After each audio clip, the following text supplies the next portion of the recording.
हरित क्रांति वह परिवर्तन है जिसने भारत की कृषि व्यवस्था को पूरी तरह बदल दिया।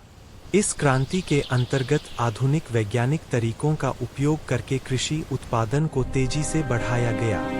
भारत में हरित क्रांति की शुरुआत 1960 के दशक में हुई। उस समय देश खाद्यान्न की कमी से जूझ रहा था और विदेशी सहायता पर निर्भर था। हरित क्रांति के जनक डॉ. एम.एस. स्वामीनाथन माने जाते हैं। उनके मार्गदर्शन में आधुनिक कृषि तकनीकों को पूरे देश में अपनाया गया। इस क्रांति में उच्च उपज वाले बीजों का प्रयोग किया गया। इन बीजों से कम समय में अधिक अनाज पैदा होने लगा। फसलों की बेहतर वृद्धि के लिए रासायनिक उर्वरक और कीटनाशकों का उपयोग किया गया। इससे फसलें रोगों से सुरक्षित रहीं और उत्पादन बढ़ा।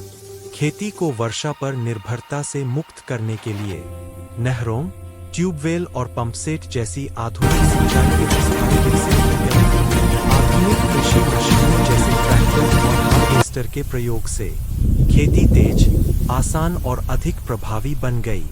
हरित क्रांति का सबसे अधिक प्रभाव गेहूं और चावल की खेती पर पड़ा। इन दोनों फसलों का उत्पादन कई गुना बढ़ गया।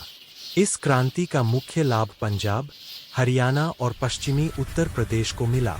इन राज्यों में कृषि उत्पादन में उल्लेखनीय वृद्धि हुई।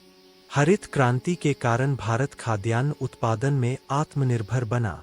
किसानों की आय बढ़ी और देश में भूखमरी की समस्या काफी हद तक कम हुई। हालांकि इसके कुछ नकारात्मक प्रभाव भी देखने को मिले। रासायनिक खादों के अधिक उपयोग से मिट्टी की उर्वरता और जल स्तर में गिरावट आई। निष्कर्ष के रूप में कहा जा सकता है कि हरित क्रांति ने भारत की कृषि को नई दिशा दी। अब जरूरत है कि आधुनिक खेती के साथ साथ पर्यावरण